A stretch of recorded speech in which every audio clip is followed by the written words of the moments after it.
Hi crafting friends, welcome to another week's vlog. My name's Barbara Radzevicius and I'm Bondi Crafter here on YouTube. Thank you for visiting me. Thank you to my subscribers, new and returning. Love to see you all and I hope this is an interesting episode. I am trying out some new music that my daughter-in-law made for me for my YouTube intro. She is an amazing musician and she composed this for me. She's a mathematician, by the way, and I just hope it will work. I'll put it at the end because I'm not using it this episode, but I will use it next when I have some video to go with it.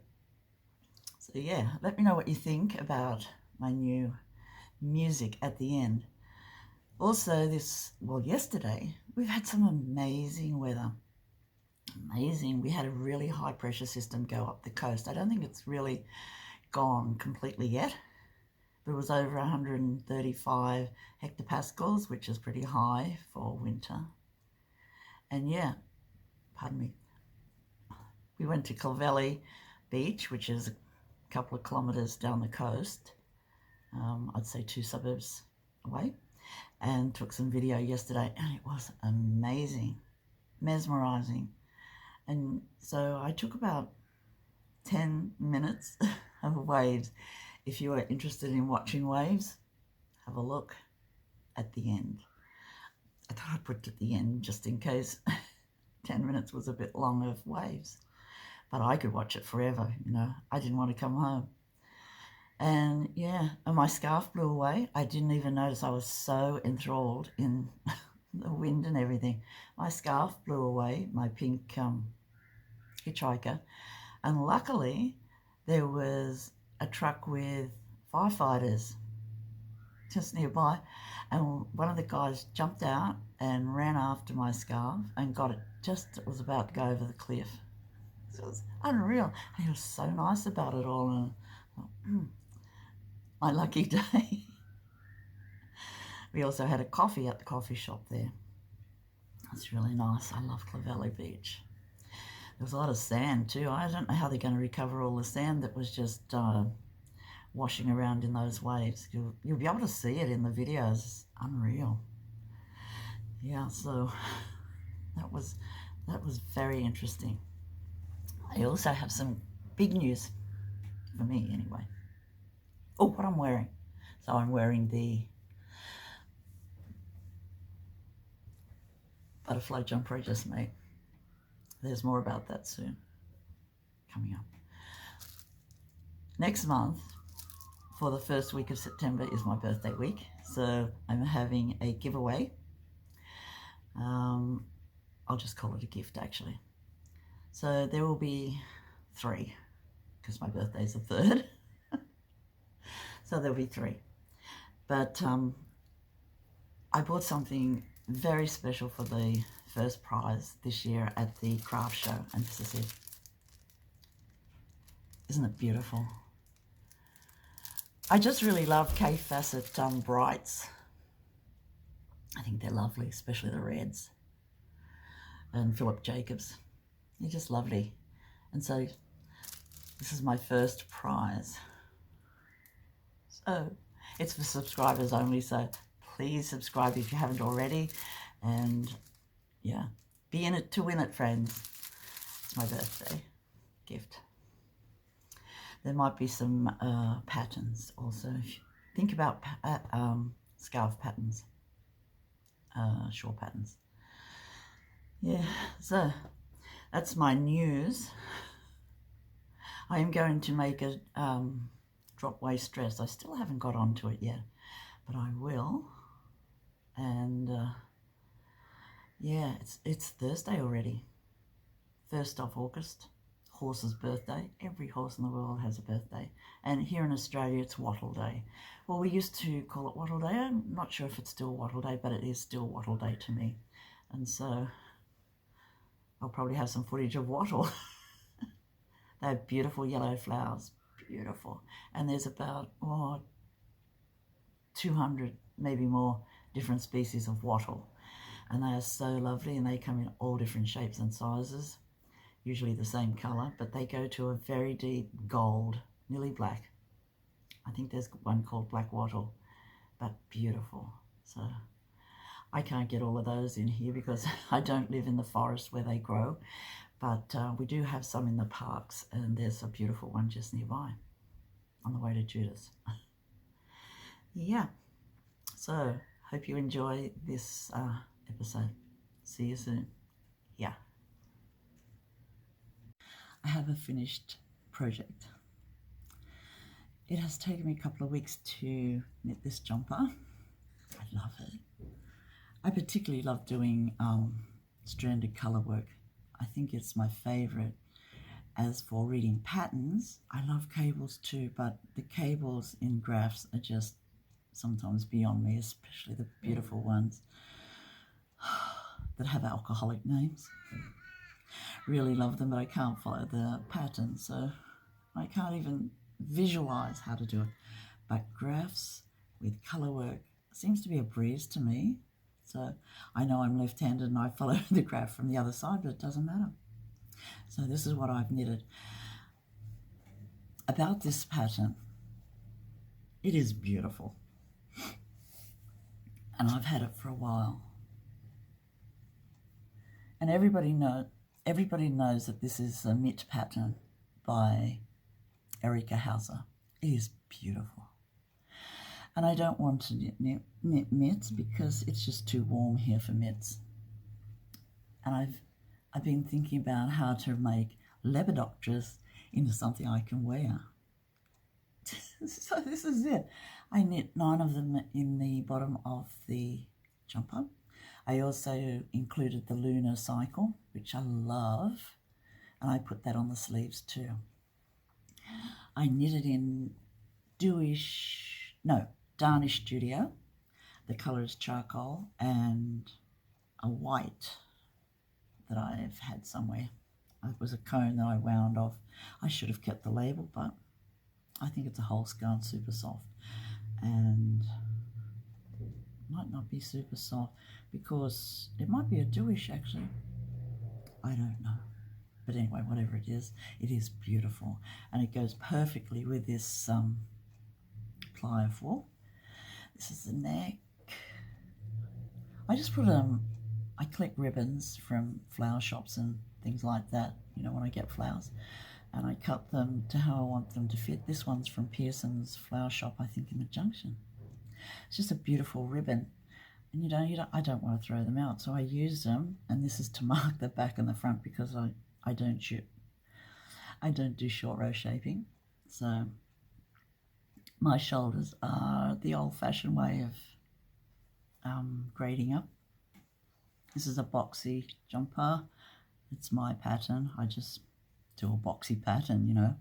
You find out the number of stitches that fits a certain ply and off you go. And I know exactly, see, a 12-inch basic and 96 stitches pick up. That's my pattern. So here it is.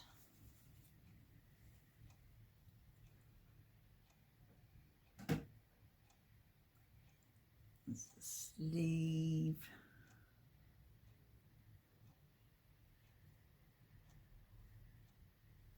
It's so soft. I haven't blocked it yet, and John has made me a blocking contraption, like a scarecrow thing, for blocking jumpers. And I saw this, I think it might have been Donna Smith, had a vintage one, and I thought, oh, that's interesting. And John saw it and said, I'll see if I can make you one. So he has made one in the style of a Shetland jumper blocker, but it's vertical, not horizontal, so it dries vertically. So it takes up less space, I think. And being this type of wool, I take one to dry in the kitchen. So yeah, I am very happy with this. I think it's one of my softest, dreamiest jumpers to date. I'm probably wrong. I love them all. But here's a video of me wearing it. Okay, I made this for Barbara to dry her jumpers. I've got a base down here which is about 3 feet long, and I've made some holes every 2 inches, and I've made these uprights. One's got a long peg which goes into the base, like so, and then it's got the short peg, and I have two of those which go on either side. You can adjust it to the width of the jumper, and then this one here has the holes in here, so you actually put that through the arm length, and then with the jumper on it you sit it in the appropriate holes. And then if the sleeves need a little bit of weight in them, we have these timbers just to put in the... That looks very heavy for a sleeve. It's not that heavy. Yeah, it's pretty heavy. Yeah, well, it's just... Well, think about that one. Yeah, well, you don't need to use it. I just did it because the picture I had something in the sleeves. Yeah, this looks like somewhat like, you know, one of those valets that people used to have in their bedroom to hang their clothes on.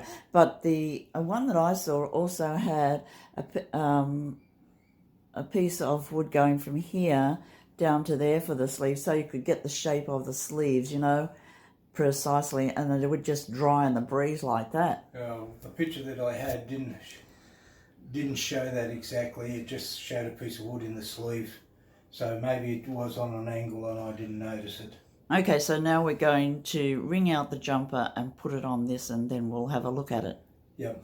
Arms through both holes now, and I'm just going to put it on this pole, like so. Whoa! Stretch it out.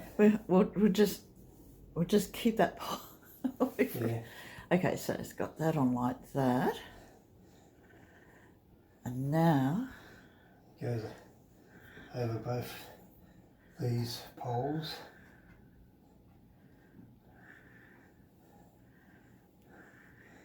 Just lowers down. One hole there. One hole there. Is it quite stable? It's quite stable. Okay, so here's how it looks. I'll just do a bit of adjusting. So I'll get you to hold that for me just like that. And yeah, I think that's good, you know. I think the sleeves will come. I don't want them too stretched at the end, but yeah. Here is good. I think that's it. Yeah. Okay, now if you wanted the base a bit wider, I could take one peg out and move it across. You mean for hips, but I don't think so. Okay. I think it's good as is. As long as you're happy with that. Thank you. I thought I'd model a new jumper. It's blocked and washed and ready to wear. Here we go.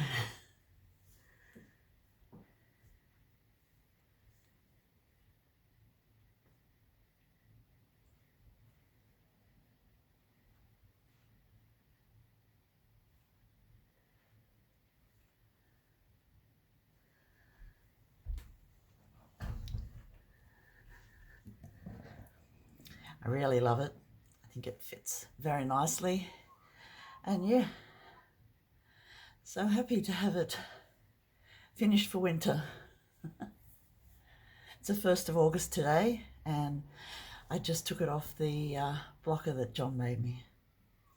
So, what do you think about butterflies flying around on a jumper? I love them.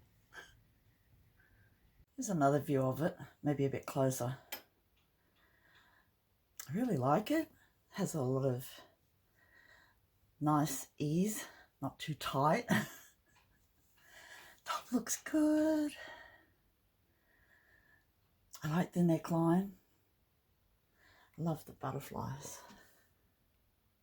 I think they look really good. Yeah, so I'm happy.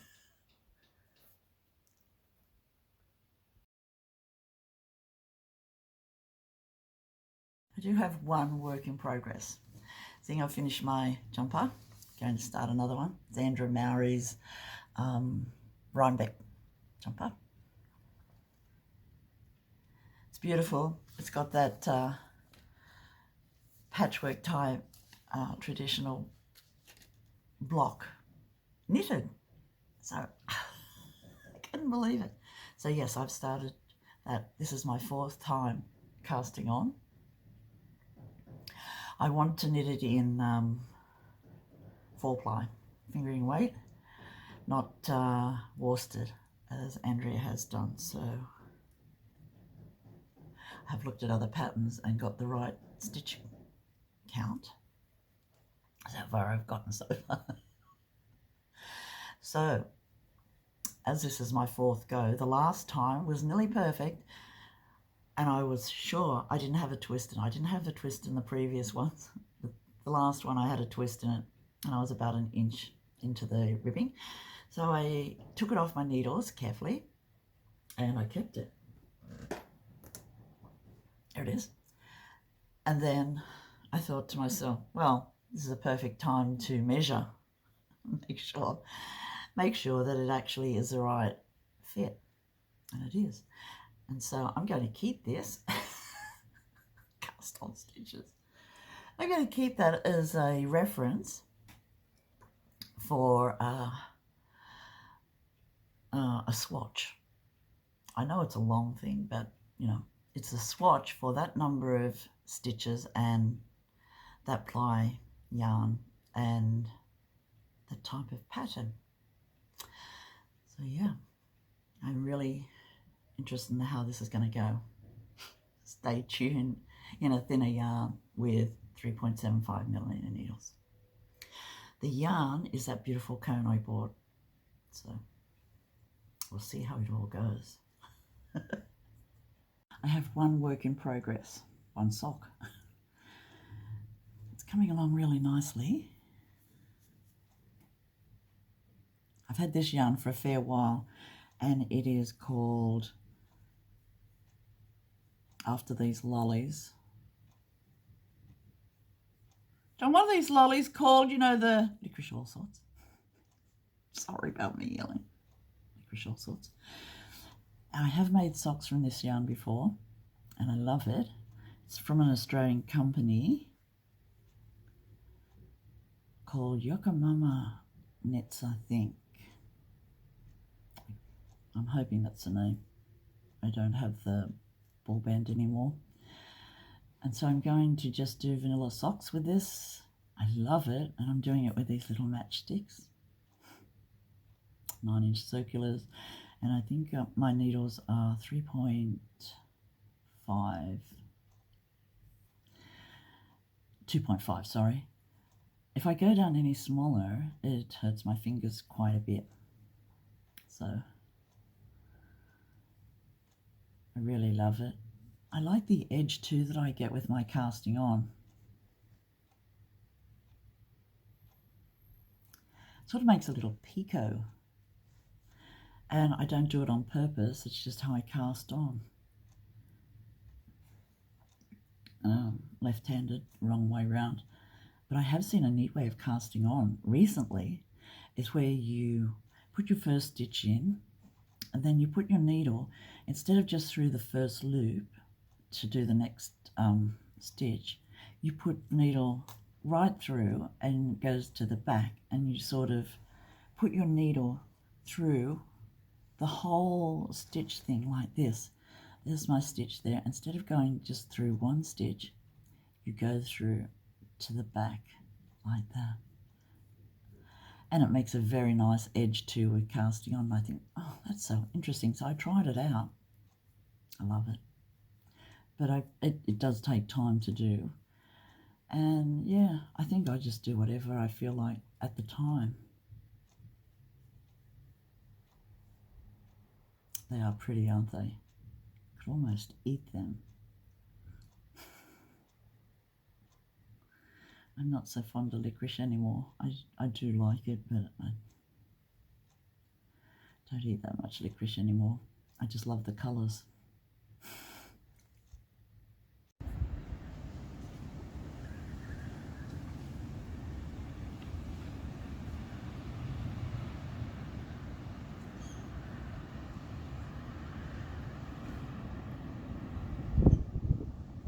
29th of July.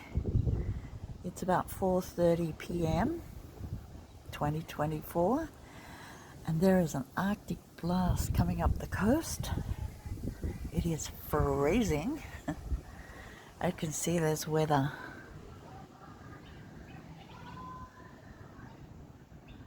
It is so cold.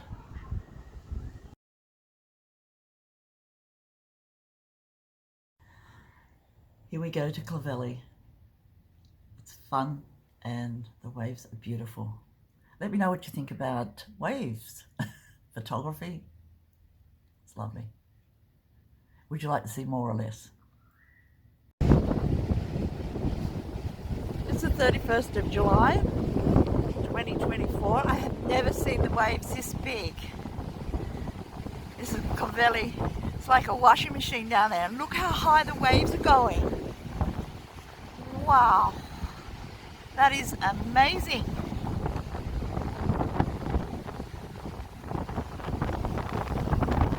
Such big waves.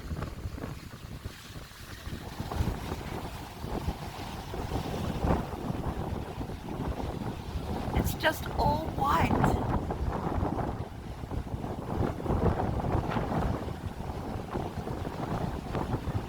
The waves are jumping as high as that cliff over there.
So angry.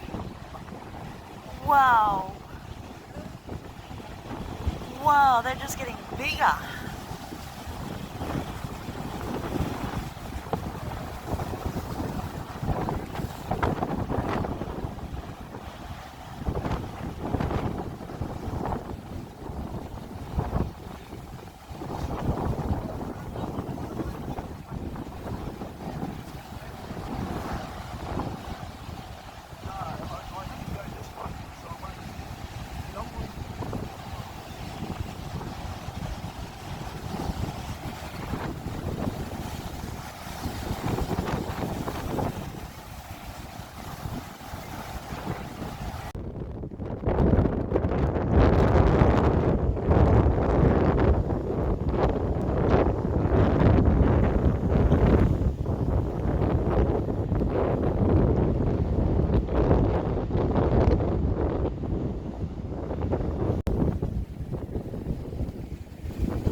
Sand in those waves.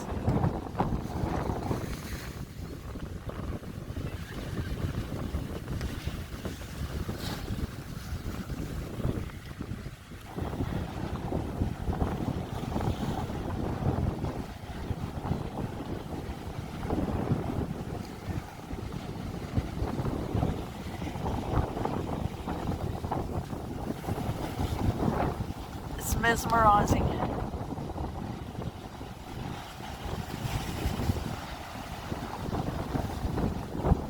Very windy today, very windy.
I do love cones. Do we like shopping for cones?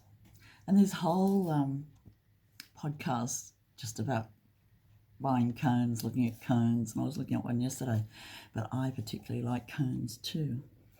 They're very economical and you get a lot of wool for a small amount, really, especially when there's sales. This is one I got in the mail recently. It's beautiful. It's just beautiful. And it's green. Can you believe it? This is green. And it is, I got it from the Weaving Room in Australia, and it's Shetland MN. There's a lot of technical stuff that written on here, numbers that I don't know what it is.